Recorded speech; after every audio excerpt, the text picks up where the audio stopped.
Muy buenos días, hermanos, hermanas que nos escuchan esta mañana, amigos.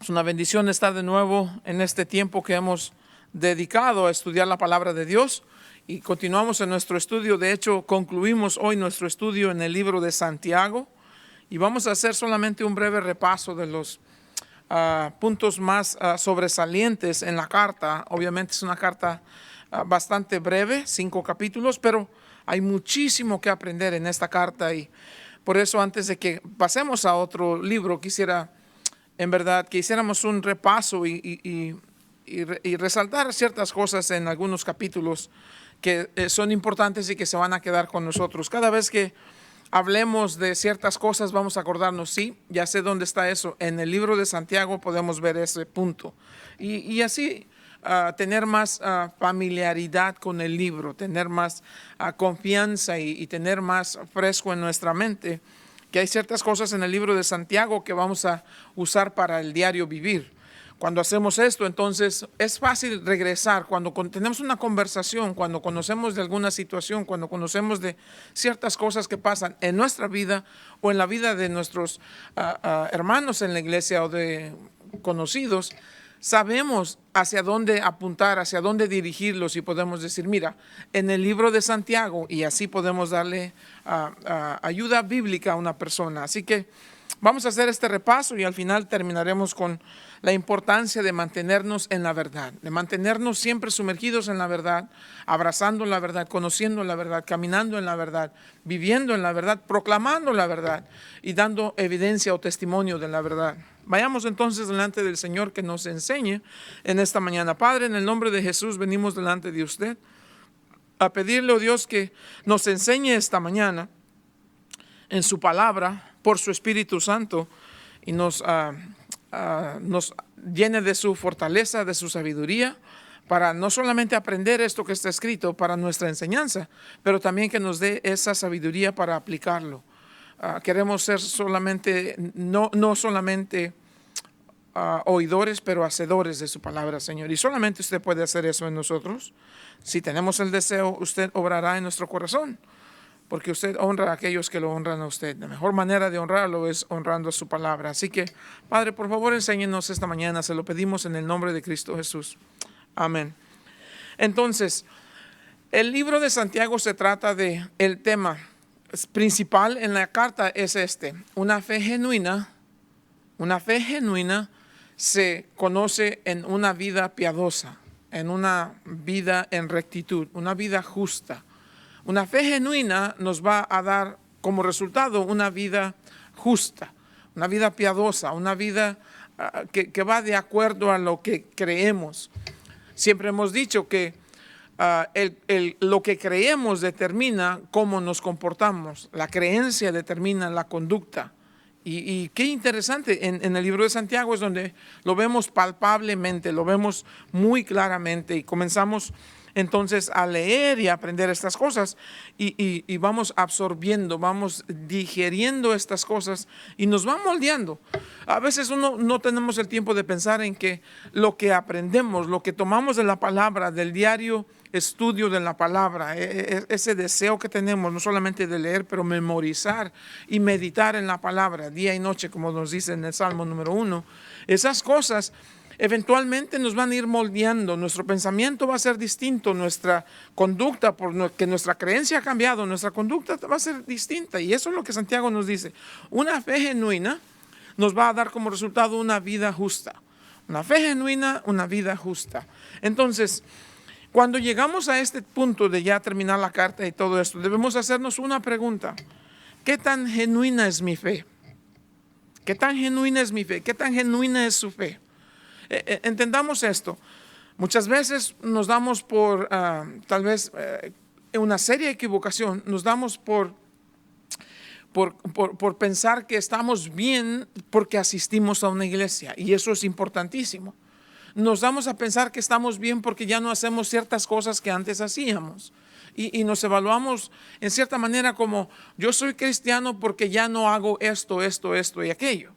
Pero ser cristiano no solamente tiene que ver con el dejar de hacer ciertas cosas, pero en lugar de esas cosas ahora hemos adoptado otras cosas que sí queremos hacer. Pablo se refiere a eso como el viejo hombre. Dice, quitaos, despojaos del viejo hombre y vestíos del nuevo hombre. Si tan solamente nos despojamos del viejo hombre, no hemos avanzado. Tenemos que entonces ahora vestirnos del nuevo hombre que es creado en justicia y santidad de la verdad. Entonces, eso es lo que Santiago nos dice en cierta manera. La pregunta obligada entonces es, ¿qué tan genuina es mi fe? Que hay ciertas cosas que debo evaluar para saber qué tan genuina. Yo puedo decir, oye, mi fe es genuina, ¿por qué? Porque voy a la iglesia. No, eso no determina lo genuino de tu fe. Entonces, ¿qué determina? Bueno, veamos lo que Santiago nos dice. Les voy a dar algunos puntos en diferentes capítulos que podemos nosotros analizar cuando nos preguntamos esto, ¿qué tan genuina es mi fe? Para empezar, en el capítulo 1, cuando me pregunto, ¿qué tan genuina es mi fe? En el capítulo 1, en el verso 2 al 5, hermanos míos, tened por sumo gozo cuando os halléis en diversas pruebas, sabiendo que la prueba de vuestra fe produce paciencia. Mas tenga la paciencia su obra completa para que seáis perfectos y cabales sin que os falte cosa alguna. Y si alguno de vosotros tiene falta de sabiduría, pídala a Dios, el cual da a todos abundantemente y sin reproche, y le será dada. ¿Qué tan genuina es mi fe? La pregunta siguiente sería de esta manera. ¿Cómo respondo a las pruebas que se me presentan en la vida? Mi fe es tan genuina en proporción directa a cómo reacciono ante las pruebas. Cuando me vienen las pruebas, ¿cómo reacciono? Así como dice Santiago aquí, con gozo enfrento las pruebas. Ahora usted me va a decir, usted está loco, pastor, ¿cómo puedo estar gozoso cuando vengan las pruebas? No estoy gozoso por las pruebas. Estoy gozoso porque sé quién está en control de todas las cosas que vienen a mi vida. ¿Por qué? Porque aquí nos dice, tened por sumo gozo. Primeramente, el gozo de mi vida. ¿Por qué? Por lo que conozco. ¿Y qué es lo que conozco? Sabiendo, dice, ya sé lo que la prueba va a lograr en mi vida. Ya sé lo que va a hacer. Entonces, tengo gozo ante las pruebas porque ya sé en dónde van a terminar las pruebas. No sé exactamente lo que viene en la prueba, pero sí sé cómo va a terminar al final de todo. Y porque ya sé estas cosas, entonces no tengo un problema en venir delante de Dios y decirle, Señor, aquí vamos de nuevo.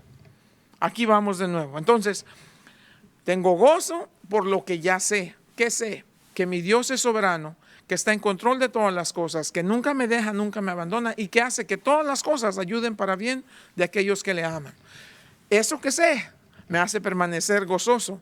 Aunque la prueba sea difícil, tengo gozo en mi corazón. Esto no es para destruirme, esto es para fortalecerme. Y me va a fortalecer porque eso es lo que sé, eso es lo que la Biblia me dice. ¿Qué tan genuina es mi fe?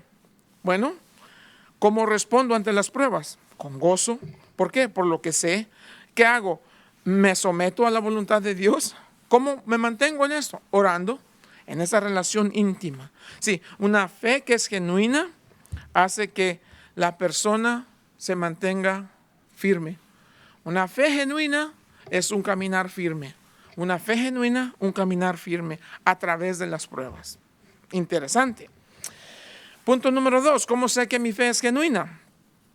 Bueno, en el verso número 13 del capítulo 1 también me dice, he aprendido entonces por lo que ya sé, acuérdate, por lo que ya sé. ¿Qué es lo que sé? Sé el carácter de Dios. Sé que Dios es bueno y todo lo que Él hace es bueno. Aunque ahorita mismo no le tengo sentido, no parece que lo entiendo, no importa. Sé que al final todas las cosas ayudan para bien. Entonces, eso es lo que ya sé. ¿Qué hago cuando vienen las pruebas?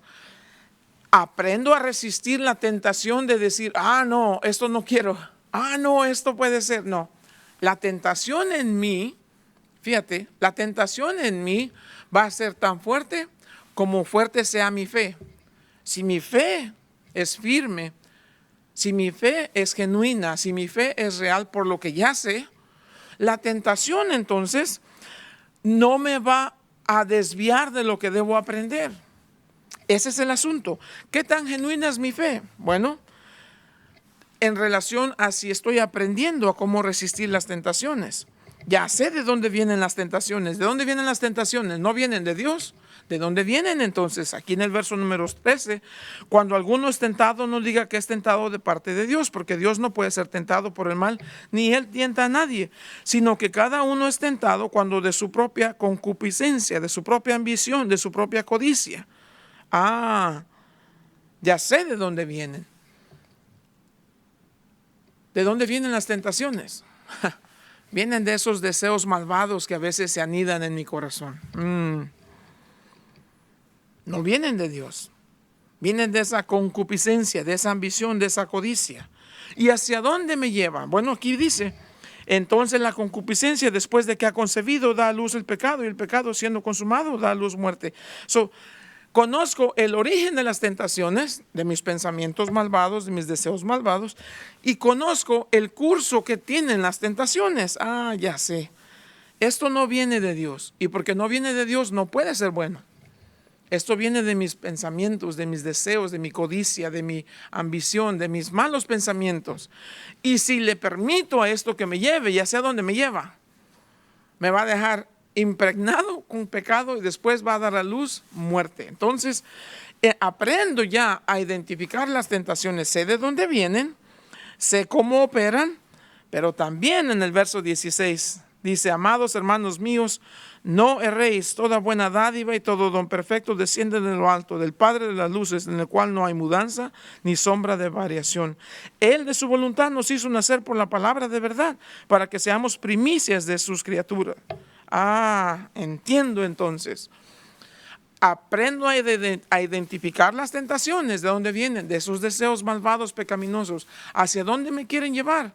Al final de todo me quieren llevar a la muerte. ¿Puede eso venir de Dios? No. Entonces, ¿qué hago? Aprendo a resistir la tentación. ¿Cómo? Recordando de nuevo, recordando quién soy. ¿Quién soy? Pues soy fulano de tal. No. Esa identidad nueva que tenemos, ¿en quién está esa identidad fundamentada? Tengo una nueva identidad en Cristo Jesús. Soy un hijo de Dios en Cristo Jesús. Y porque soy un hijo de Dios en Cristo Jesús, me ha sido dado no solamente la presencia de Jesús, la presencia de su Espíritu y el poder de su Espíritu para poder decirle no a la tentación. Esa nueva naturaleza por el nuevo nacimiento espiritual. Cuando recibí a Jesús, nací de nuevo, no físicamente. Nací, tengo una identidad nueva. Mi identidad es en Cristo Jesús. Esa nueva naturaleza viene con esa dotación, con esa provisión de poder, el poder de Dios, el poder de su Espíritu en mí, para que yo pueda resistir a la tentación y decirle no más, no más.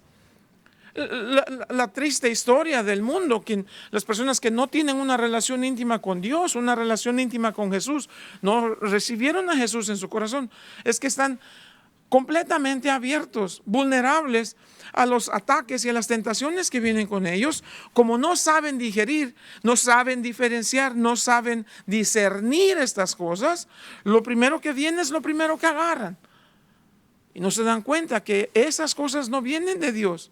Y a veces ellos piensan, me está yendo bien, y que, espérate, ¿hacia dónde te va a llevar esto? ¿Al mal? ¿A la muerte al final de todo? Pero no saben diferenciar ellos. Esa es la gran bendición de ser cristiano. En nosotros el Espíritu Santo nos da esa maravillosa bendición de poder discernir. No. Ya sé de dónde viene esto, ya sé a dónde me lleva. Lo más importante, ya sé cómo vencer esto. Y resisto la tentación. No puedo hacer eso porque soy un hijo de Dios, creado en Cristo Jesús, con una nueva naturaleza. No naturaleza carnal, no es naturaleza pecaminosa. Esa la heredé de mis padres. La nueva naturaleza es ese nuevo hombre que es creado según la verdad y la santidad y en justicia y en verdad, me dice. Y ahora, eso es lo que deseo, las cosas que van de acuerdo con esa nueva naturaleza. Entonces puedo resistir la tentación. Eso es bien importante. Y es una cosa de sumo gozo, en verdad. ¡Wow! Antes estaba allí tirado y las tentaciones me venían, me agarraban, me masticaban, me escupían, me pisoteaban. Y yo no podía hacer nada porque ni sabía qué era. Hoy ya lo sé. Y hoy tengo una nueva identidad. Y esta nueva identidad es mi victoria en Cristo Jesús. En Cristo Jesús. Permanezco en Jesús. Y si estoy en Jesús, dice la palabra, y donde está el Hijo de Dios, donde está el Espíritu de Dios, ahí hay libertad. Soy libre. Ya no me puede estas cosas entonces ahora derrotar. ¿Qué tan genuina es mi fe? Número 1, ¿cómo respondo a las pruebas en mi vida? Respondo con gozo por lo que ya sé. Número 2, ¿qué tan genuina es mi fe? He aprendido a resistir las tentaciones. Yes, gloria a Dios. Entonces parece ser que mi fe sí es genuina. ¿Qué tan genuina es mi fe? Una fe que ha aprendido a resistir las tentaciones es una fe en Cristo Jesús, es una fe genuina. Número 3, ¿qué tan genuina es mi fe? Bueno, la pregunta entonces, para contestar esa pregunta, es otra pregunta, es ¿cuál es mi relación con la palabra de Dios? ¿Qué tan genuina es mi fe? ¿Cuál es tu relación con la palabra de Dios? La Biblia nos dice en el verso 19 del primer capítulo: mis amados hermanos, todo hombre sea pronto para oír, tardo para hablar, tardo para airarse, porque la ira del hombre no obra la justicia de Dios. Por lo cual, desechando toda inmundicia y abundancia de malicia, recibid con mansedumbre la palabra implantada, la cual puede salvar vuestras almas. Pero ser hacedores de la palabra y no tan solamente oidores, engañándonos a vosotros mismos. Porque si alguno es oidor de la palabra, pero no hacedor de ella, este es semejante al hombre que se considera en un espejo su rostro natural. Él se considera a sí mismo y se va y luego olvida cómo era. Mas el que mira atentamente en la perfecta ley, la de la libertad, y persevera en ella, no siendo oidor olvidadizo, sino hacedor de la obra, este será bienaventurado en lo que hace. ¿Qué tan genuina es mi fe? He aprendido a enfrentar las pruebas con gozo por lo que ya sé. ¿Qué tan genuina es mi fe? He aprendido a resistir las tentaciones por esta nueva naturaleza en la que ahora vivo. ¿Qué tan genuina es mi fe? Tengo un deseo insaciable por la palabra de Dios. No solamente oírla, pero practicarla. No solamente oírla, pero obedecerla. Una fe genuina recibe la verdad, practica la verdad, obedece la verdad. ¿Qué tan genuina es tu fe? Pregúntate. ¿He recibido con mansedumbre la palabra? A veces, bueno, pilas. ¿Estoy practicando la palabra? No siempre. Bueno, cuidado, porque eso quiere decir que no estás obedeciendo la palabra. Y si no estás obedeciendo la palabra, entonces te estás engañando a ti mismo. Te viste el rostro en el espejo y se te olvidó cómo eres. Una fe genuina, una fe auténtica, una fe real, una fe verdadera, obedece la palabra de Dios. Pero no puedes obedecer la palabra de Dios si no has primeramente recibido la palabra de Dios. Un cristiano genuino, un cristiano verdadero, siempre, su boca está llena de la palabra de Dios. No que la sabe de principio a fin y que se acuerda de todos los versos, eso sería magnífico. Pero no puede ser posible tal cosa tal vez, pero sí es esto lo que lo hace diferente de los demás. Una persona, un hombre, una mujer cuya fe es genuina, están siempre metidos en la palabra. Y cuando hablan, hablan de la palabra. Y cuando se dirigen a ciertas cosas, es la palabra que les da sabiduría. Eso es innegable en la vida de una persona. Qué bendición son esas personas, esos hombres, esas mujeres, que todo el tiempo están hablando de la palabra, de la palabra, de la palabra. Hay una hermana que me llama. No puedo decir casi todos los días, pero sí, casi todos los días. Y lo primero que me dice: oye, Bert, una preguntita, y me da gozo. En verdad me encantan esas llamadas porque una preguntita, esa preguntita se vuelve una hora o algo así de discusiones en la Biblia, pero eso es lo bonito. Cuando estás recibiendo la palabra porque quieres obedecer la palabra, quieres ser un hacedor de la palabra, constantemente el diálogo con otras personas, por cualquiera sea la razón, siempre termina en la palabra de Dios. Y siempre le digo a esta hermana, dígame su preguntita. Me encanta esas llamadas, me gozo. Hay veces gente entra a la oficina y me dice: pastor, tengo algo que preguntarle en la Biblia. Mis ojos se llenan de mucho gozo y mucho brillo porque ¿qué es más importante de hablar en este mundo sino de la palabra de Dios? Así que esas son preguntas que me hago en el capítulo 1. ¿Qué tan genuina es mi fe? Bueno, ¿cómo enfrento las pruebas? Es bien importante. ¿Cómo enfrento las pruebas que vienen a mi vida? Número 2, ¿cómo enfrento las tentaciones? Número 3, ¿cuánto aprecio la palabra de Dios?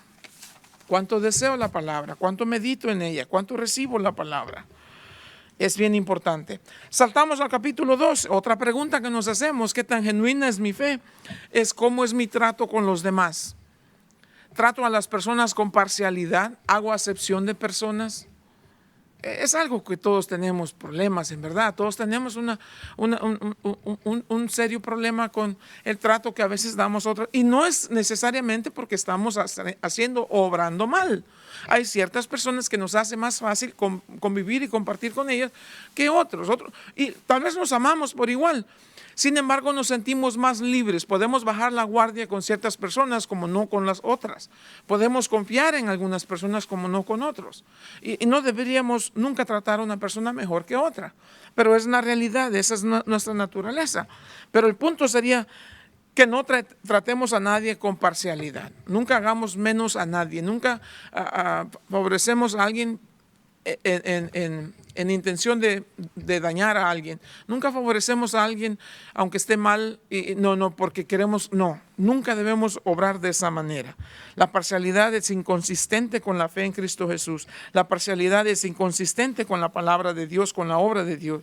La parcialidad quebranta la ley de Dios y la parcialidad eventualmente va a ser juzgada, nos dicen esos versos del 1 al 13.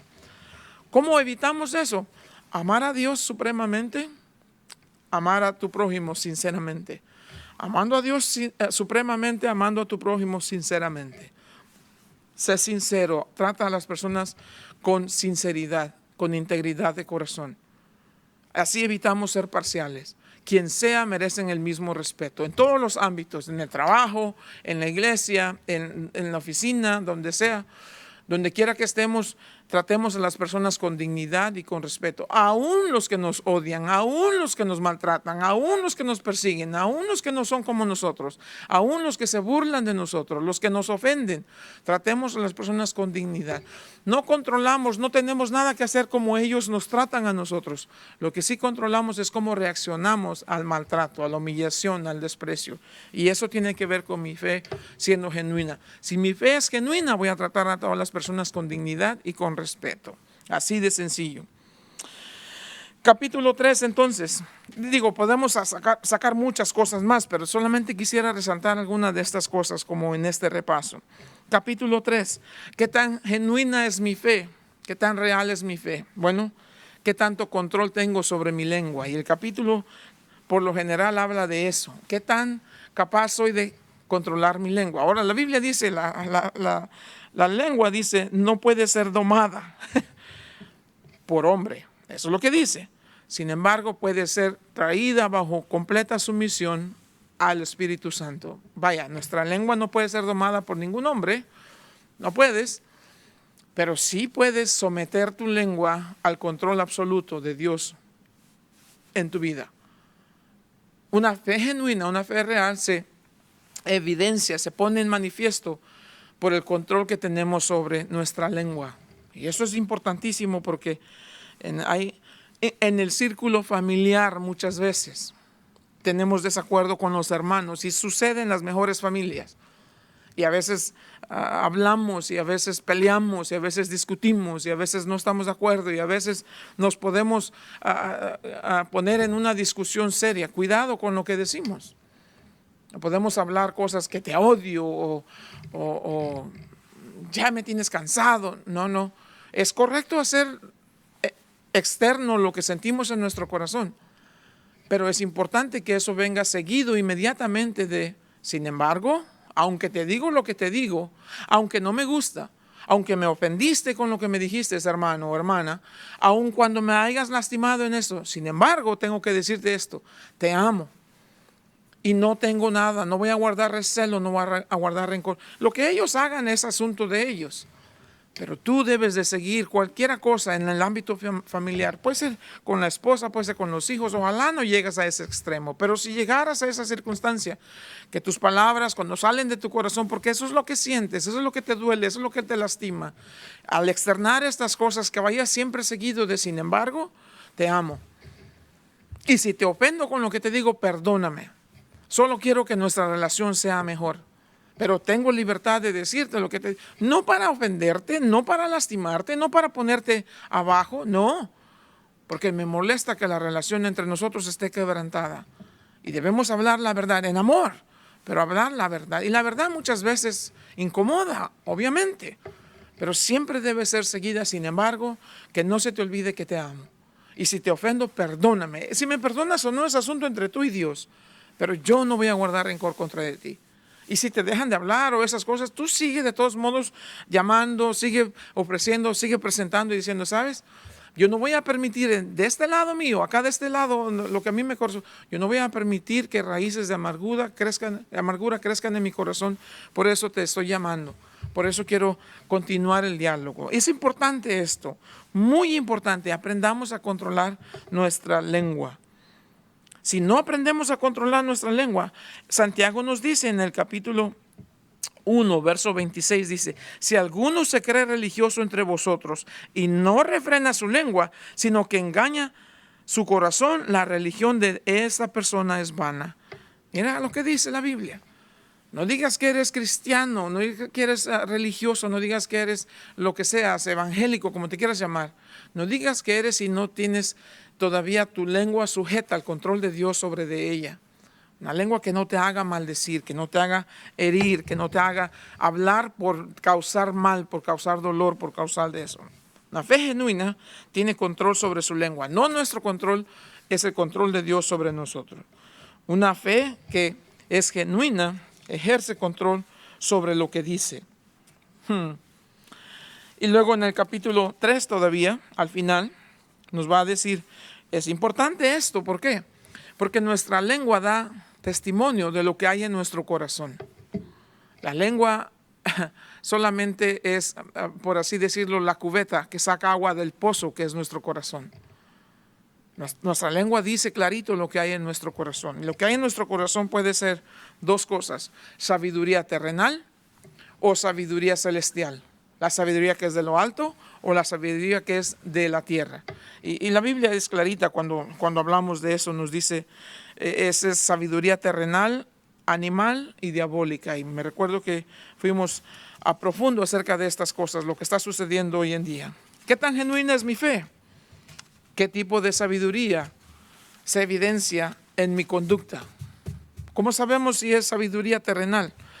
La sabiduría terrenal siempre va a terminar en envidia, siempre está enmarcada por egoísmo, siempre crea y termina en confusión. La sabiduría terrenal es envidia, es egoísmo, es confusión, es maldad, es cosas malvadas que no tienen nada que ver con Dios. La sabiduría celestial, por lo contrario, es pura, es pacífica, es amable, siempre está dispuesta a ceder a Dios primero y a ceder a reclamar mis derechos. Estoy dispuesto a ceder mis derechos con tal de no mantener ese quebrantamiento en la relación. Esta sabiduría que es celestial es llena, dice, de fruto de justicia, llena de misericordia, es sin parcialidad, sin acepción de personas, es sin hipocresía. Es importante esto aquí. Es amable, es benigna, llena de misericordia, llena de buenos frutos, sin incertidumbre, sin hipocresía. ¿Qué tan genuina es mi fe? Bueno, eres una persona de paz. ¿Cómo así? Sí, eres una persona pacífica. Si tu fe es genuina, vas a ser una persona pacífica. Pero es que no sabes lo que me hicieron. No tiene nada que ver. De todos modos, tú promueves paz. Nosotros somos de los que promovemos la paz, caminamos en la paz, predicamos paz, vivimos en paz y evidenciamos paz. Dios te bendiga. Dios te bendiga. Acuérdate, tú no puedes saltar al lodo de la inmundicia. El momento que saltas al lodo de la inmundicia vas a tener lodo en la cara. No puedes. Mantente fuera de eso. No te comas el anzuelo. No muerdas el anzuelo, porque vas a terminar con lodo en la cara. ¿Qué tan genuina es mi fe? Bueno, mi sabiduría, con la conducta con que enfrento las circunstancias y situaciones en mi vida, es con sabiduría terrenal o sabiduría celestial. ¿Cómo sé la diferencia? Si termina en envidia, pleito, ira, contienda y todas estas cosas, es sabiduría. Y es importante porque en nuestras relaciones, cuando discutimos, y no digan que ustedes no discuten, si le preguntan a Lili, ella les va a decir, todos tenemos ciertas discusiones, no pleitos necesariamente los llamaría, tenemos ciertas discusiones que no estamos de acuerdo en ciertas cosas. La sabiduría celestial me va a decir, no defiendas tu verdad, no defiendas tu punto de vista, no defiendas tu perspectiva, no pelees para decir que tú estás en lo correcto. Pelea para decir o discute para decir, Dios es el único que tiene la verdad. Eso es paz. Mira, en este momento, en esta discusión, no vamos a llegar a ningún lado, pero hagamos lo siguiente. ¿Qué te parece si dejamos la discusión por un momento, por favor, en el nombre de Jesús? Y yo sé que es difícil. Lili a veces no me quiere ni ver. Y sin embargo le digo, mírame a los ojos, por favor, tengo que decirte, mírame a los ojos. Ya no se trata de lo que estamos discutiendo, se trata de hacer lo siguiente. Dame tus manos, vamos a orar. Señor, en el nombre de Jesús, tú eres el único que tienes la verdad en esto. Tú, Señor, eres que siempre eres perfecto. Entonces, Señor, no sé cómo empezamos, esto ya no importa. Lo que no queremos es herir tu corazón peleando como tontos. No queremos es herir tu corazón defendiendo nuestro egoísmo. No queremos herir tu corazón pareciendo que somos perfectos delante de ti. Por favor, perdónanos, Señor, y ya no importa quién tiene la culpa o no. Lo que sí tenemos ambos es una necesidad de que tú estés aquí en el centro. Y terminamos de orar a gusto. Y lo primero que Lili dice, ¿me perdonas? A veces lo pienso, no es cierto. Claro que sí. Y yo hago lo mismo con ella, porque ¿sabes qué? La sabiduría que es celestial es pura, es pacífica, es amable, es llena de misericordia. Eso es lo correcto. ¿Qué tan genuina es mi fe? ¿Con qué sabiduría enfrento los problemas del diario vivir? ¿Qué cosas tan importantes en verdad? Es muy, muy importante en todas estas cosas. ¿Qué tan genuina es mi fe? ¿Qué tanto del plan de Dios es el plan para mi vida? Puede ser que nosotros tenemos, en el capítulo 4 nos va a decir que puede ser que nosotros tenemos ciertos planes, ciertas metas, ciertos sueños, ciertas prioridades. ¿Qué tanto de eso es el plan de Dios para mí? ¿Cuál es el plan de Dios para tu vida? ¿Cuál es el plan de Dios para mi vida? El plan de Dios para todos los cristianos, para todos sus hijos, es de conocerlo a Él y disfrutar de Él para siempre. Ese es el plan de Dios, nos creó para Él. Él nos creó para Él. Él nos ha dado esta grande herencia en el cielo, reservada en el cielo, no aquí. Pero esa herencia es parte de su presencia en nosotros y con nosotros. Es parte de su provisión y de su protección y todo lo que tenemos. Entonces, si fuimos creados por Dios y para Dios, no tenemos derecho nosotros de egoístamente hacer un plan para lo que yo quiero y luego, no. En eso vamos a llevar lo miserable de la vida. La vida en el Espíritu, la vida con Jesús, la vida en Dios, la vida con Dios es una vida de gozo, de paz, de abundancia, de bendiciones. ¿Cómo? Cuando su plan es mi plan. Cuando Dios es lo más importante. ¿Cómo sé que mi fe es genuina? No tengo problema alguno en someter mi vida al plan de Dios. Lo que tú quieras hacer conmigo, Señor, eso es lo que yo quiero que hagas. Yo no quiero decirte que quiero hacer esto y que me bendigas. Me equivoco. Yo quiero que tu plan se lleve a cabo. Jesús nos dijo, hágase no mi voluntad, sino la tuya, Padre. Ese es el secreto de la vida cristiana. ¿Por qué? Porque la vida es compleja. La vida es corta y la vida es de confusión. Hay mucha incertidumbre. Siendo que la vida es compleja y la vida es corta y la vida es confusión, ¿por qué tengo yo que tomar en mí mismo la tarea de hacer el plan para la vida si yo no sé mañana? No sé qué va a pasar. Yo deseo vivir la vida en la voluntad de Dios, guiado por la palabra de Dios, caminando en el camino de Dios para la gloria de Dios. Así de fácil. Tú quieres una vida llena, una vida plena, una vida de gozo, una vida de paz. No vas a tener las cosas que a lo mejor piensas que vas a tener. Te vas a tener que encontrar en ciertas cosas que tal vez no pensabas, pero si la vida es en la voluntad de Dios, por la palabra de Dios, en los caminos de Dios, para la honra y gloria de Dios, tu vida va a ser una vida plena, no te va a hacer falta nada y vas a tener gozo, abundante gozo en tu corazón. Porque ese es el secreto de la vida en este mundo. La vida plena es la vida que es de acuerdo a la voluntad de Dios, que es en la palabra de Dios, que es en los caminos de Dios, que es para la gloria de Dios. Yo quiero ser conocido como un hombre que es amigo de Dios, no amigo del mundo. Si mi fe es genuina, voy a ser un amigo de Dios. Y si son amigos de verdad dos personas, no se hieren, no se lastiman, no se murmuran, no se desconfían. Eso es lo que quisiéramos. ¿Qué tan genuina es mi fe? Oh, mi amistad con Dios es inquebrantable.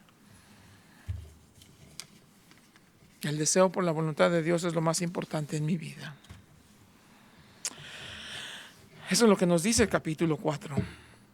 Si es la voluntad de Dios, así debemos vivir cada día, si es la voluntad de Dios. Otra pregunta, ¿qué tan genuina es mi fe? Bueno, ¿qué tan pacientemente espero por la venida del Señor? Y eso es una cosa importantísima de recordar también. ¿Qué tan genuina es mi fe? ¿Qué tan pacientemente espero? Las cosas no van como pensábamos, las cosas están difíciles y todo. Sin embargo, mi esperanza es de que pronto, muy pronto estaremos en la presencia de Dios. Así que capítulo 5, empezando, nos dice, sé paciente. Qué interesante es que de todas las cosas que nos puede decir la Biblia, nos dice, aprende a ser paciente con las personas y con las circunstancias. ¿Cómo? Así como el campesino pone la semilla en la tierra y tiene que esperar por la lluvia temprana y tardía. Así como el profeta que predica el mensaje y tiene que esperar si va ese mensaje a tocar el corazón de las personas o no. Y luego nos dieron el ejemplo de Job. Así como Job, en todos estos males que pasó y todas estas desavenencias y toda esta tragedia que le sucedió, pacientemente esperó porque dijo, yo sé que mi Redentor vive, yo sé que mis ojos lo verán. Eso es paciencia. Que seamos esa clase de persona que otros buscan para orar por ellos. Oh, que tú seas conocido en tu vecindario como la persona que siempre está ahí para orar por ellos. Que tu familia te llame y te diga, hey, ¿cuándo vamos a orar? Que tus amigos te conozcan y te llamen y te digan, hey, ¿sabes qué? Necesito que ores por mí, por favor. Que tus hijos, lo más importante, es importante que el cristiano sea cristiano y que lo conozca todo el mundo, pero que comience en la casa. Que tus hijos, adultos, y que ya tienen sus propias vidas y sus hijos y sus esposas y todo, y que esos hijos tuyos vengan y te digan, Dad, necesito que ores por mí. Que seas conocido como un hombre paciente, una mujer paciente. Que tu testimonio, que tus lágrimas, que tu tristeza y que tu eso sean tus cartas de recomendación con las personas que te conozcan como una persona paciente que sabes a dónde ir en casos de necesidad. ¿Y a dónde vamos? ¿A dónde iré? La canción dice, Cristo, ¿a dónde más podía ir? La fe genuina espera pacientemente. Otra cosa de mi fe que sea genuina, que sea real, es que soy una persona de oración. Eso es claro ahí al final de estas cosas, ¿no? Es muy claro y es muy palpable que nos está diciendo en el capítulo 5 de Santiago. Ora. ¿Alguno de ustedes está en dificultad? Ora. ¿Alguno está afligido? Oras. ¿Alguno está alegre? Canta, que también es una forma de oración. ¿Hay alguno enfermo? ¿No? Ve con los ancianos de la iglesia que oren por ti. Y que te aceiten, como decíamos, que te llenen de aceite y que te estimulen en tu espíritu, que te animen en tu espíritu y te digan, continúa hermano, continúa hermana, vamos adelante, el Señor viene pronto. Esa es la esperanza de nosotros, con eso nos animamos. O que seamos conocidos como una persona que naturalmente depende de la oración, que lo primerito que venga, que no es como deberían ser las cosas, lo primero que hacemos es en oración, clamamos a Dios. Y se me viene siempre a la mente cuando hablamos de oración, clamar a Dios. No solamente orar así como repitiendo cosas, pero clamar a Dios. Que salga del corazón, que sea inspirado por el Espíritu, que la oración sea 99.9 inspirado en la palabra de Dios. Aprendamos a orar bíblicamente, hablamos de eso en semanas atrás. orar bíblicamente, en la voluntad de Dios, como decía, por la palabra de Dios, en los caminos de Dios, para la honra de Dios, todo eso regresa siempre al mismo lugar. Dios es Dios, nosotros somos sus hijos. Así de sencillo. Una fe que es genuina, una fe que es verdadera, depende de Dios por medio de la oración en todo. Dependes de Dios. Entonces, en realidad ese es el libro de Santiago. Esas son las cosas importantes que debemos recordar del libro de Santiago. ¿Qué tan genuina es mi fe? Bueno, estas son las preguntas que nos hacemos, que nos hacemos todo el tiempo. Ahora, es importante que permanezcamos en esto, que permanezcamos en la verdad. ¿Y dónde está la verdad? En la palabra de Dios. Como les venía repitiendo varias veces, la vida cristiana, la vida en abundancia, la vida de plenitud en Cristo Jesús es siempre la voluntad de Dios, la palabra de Dios, los caminos de Dios para la honra de Dios. La voluntad de Dios, la palabra de Dios, los caminos de Dios para la gloria de Dios. La voluntad de Dios, la palabra de Dios, los caminos de Dios, la honra de Dios. Esa es la vida cristiana en ciertas cosas simples de ponerlo. Así debemos vivir la vida en nuestro diario vivir. Pase lo que pase, venga lo que venga, donde te encuentres, lo que te pasa, lo que te suceda, ese es el bosquejo para la vida cristiana. Eso es lo que son las instrucciones básicas para la Biblia, para la vida cristiana. ¿En qué quedan descansando esos cuatro pilares? En la verdad, en la palabra de Dios. En la verdad, en la palabra de Dios. La Biblia una y otra vez nos va a decir, mira, no te alejes de la verdad. Segunda de Timoteo 1:3 dice, mantén, es más, te lo voy a leer porque es importante acordarnos de esto.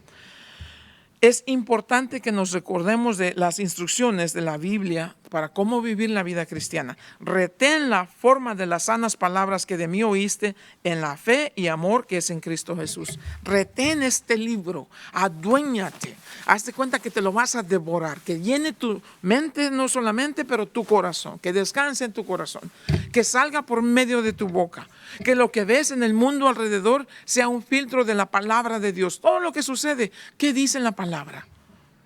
Cuando las cosas no van bien, ¿qué dice la Biblia al respecto? Cuando hay problemas, cuando hay necesidades, cuando hay aflicciones, ¿qué dice la Biblia acerca de esto? Cuando hay que darle consejo a los hijos, ¿qué dice la Biblia, hijo, acerca de esto? Esposa, ¿qué dice la Biblia acerca de esto? Siempre regresando a los lineamientos básicos de la palabra de Dios. En Hebreos capítulo 2 nos dice, no sea que nos vayamos a separar de instrucciones claras. Dice, no vayas a separarte nunca de estas cosas. Mira, yo te lo leo. Hebreos capítulo 2, verso número 1. Ve lo que dice la Biblia acerca de esto. Es necesario que con más diligencia atendamos a las cosas que hemos oído, no sea que nos deslicemos, no sea que vayamos a resbalar. ¿Qué hemos oído? La palabra de Dios. Eso es importante. En Proverbios capítulo 4 dice, lo principal es la sabiduría que se manifiesta en la verdad. Esta es la sabiduría de Dios y esta es la verdad de Dios. Que sea evidente, que se manifieste en tu vida, en mi vida, en tu hablar, en tu caminar, en tu vivir, en tu pensar, en tu sentir, en todo. La palabra de Dios que te ha cambiado. Interesante. En Tito capítulo 1, verso 9, Pablo le dice a Tito, interesante, siempre es en el mismo tema. Dice, debes ser retenedor de la palabra fiel tal como ha sido enseñada, para que también pueda exhortar con sana enseñanza y convencer a los que contradicen. Deja que la palabra de Dios en ti sea tu testimonio. Es tan bonito y es tan agradable no tener que defenderte tú como persona, pero poner la palabra de Dios que te defienda. Nosotros no defendemos a la palabra nos defiende a nosotros. Cuando la ponemos en evidencia. Colosenses 1 dice, y nosotros también que éramos en otro tiempo extraños y enemigos en nuestra mente, haciendo malas obras, ahora nos ha reconciliado Dios. Nos reconcilió Jesús en su cuerpo de carne por medio de la muerte para presentarnos santos y sin mancha e irreprensibles delante de Él. Eso es lo que Santiago nos está diciendo, que tu fe genuina te haga vivir santo, sin mancha, irreprensible. ¿Qué quiere decir eso? Santo, sin mancha, ese es en el ámbito de las relaciones. Ese es en el ámbito de lo horizontal. Lo vertical es Cristo Jesús. Nuestra relación con Dios en Cristo Jesús es intocable, ahí está. Pero nuestra relación, ahora te fijas esto, en lo vertical Cristo Jesús tiene ese control. En lo horizontal, en el nivel de las relaciones, la Biblia dice que aprendas a ser santo, separado para Dios, sin mancha. Quiere decir que no hay nada que se te pueda acusar. Irreprensibles, que aun cuando te acusaran injustamente, no hay algo que en verdad sea digno de acusarte. Qué cosas tan más hermosas en verdad en el libro de Santiago. Y en verdad que le doy gracias a Dios por eso, y pues veamos cómo Dios nos va a usar en el futuro. Tenemos mucho trabajo que hacer, pero que vivamos la vida en lo que viene. Fíjate, en 2 Tesalonicenses capítulo 2, versos 9 al 10, tú lo lees en tu propio tiempo. Y nos dice que el anticristo viene, y muchos que se consideran cristianos se van a quedar aquí después del rapto de la iglesia. Se van a quedar aquí. Y muchos de ellos no van a recibir la verdad. Y porque no recibieron la verdad, Dios los va a entregar a la mentira. Y cuando venga el anticristo, a él sí lo van a recibir, porque él es la mentira. Porque no amaron la verdad, van a ser engañados en la mentira. Y eso es una trágica situación para aquellos que se consideran cristianos y que nunca analizaron su corazón, nunca examinaron para saber si en verdad estaban en la fe. Asistieron a una iglesia por mucho tiempo, pero nunca se llegaron a esa relación íntima que dice: Señor, ¿qué tan genuina es mi fe?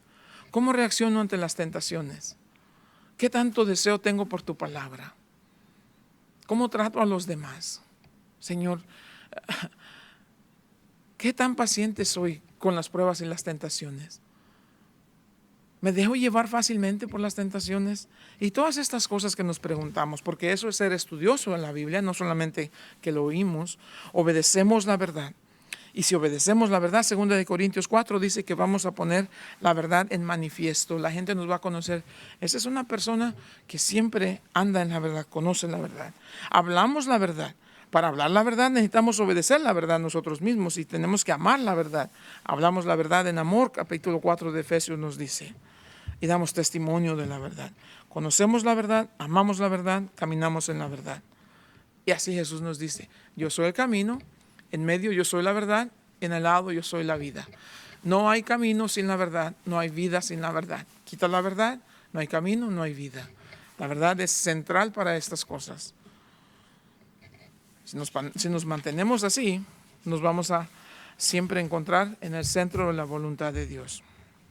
Orando por los necesitados, buscando cómo ayudarlos, amando a Jesús y ocupándonos en los negocios de nuestro Padre hasta que Él venga por nosotros, que esperamos sea pronto. Eso es Santiago. Magnífico libro, en verdad. Grandes verdades, y qué práctico y qué necesario para el mundo en que vivimos. Dios les bendiga, y luego las siguientes semanas vemos qué es lo que Dios nos va a llevar. Creo que vamos a empezar primera de Pedro, pero esperamos a ver si entre de aquí a ahí tenemos otras cosas que Dios ponga para compartir. Dios los bendiga, cuídense mucho, que la pasen bien, que Dios llene sus hogares con su presencia y su paz, y que sus vidas sean testimonio de que en verdad su fe es genuina y por eso viven una vida justa. Deseen por sobre todas las cosas que su fe sea genuina para que vivan una vida justa. Y mientras hacemos eso, el nombre de Dios va a ser honrado y glorificado. Siempre, siempre, nunca olvidando la voluntad de Dios, en la palabra de Dios, en los caminos de Dios, para la gloria de Dios. Que Dios los guarde y Dios los bendiga. Padre, en el nombre de Jesús te damos gracias por estas cosas.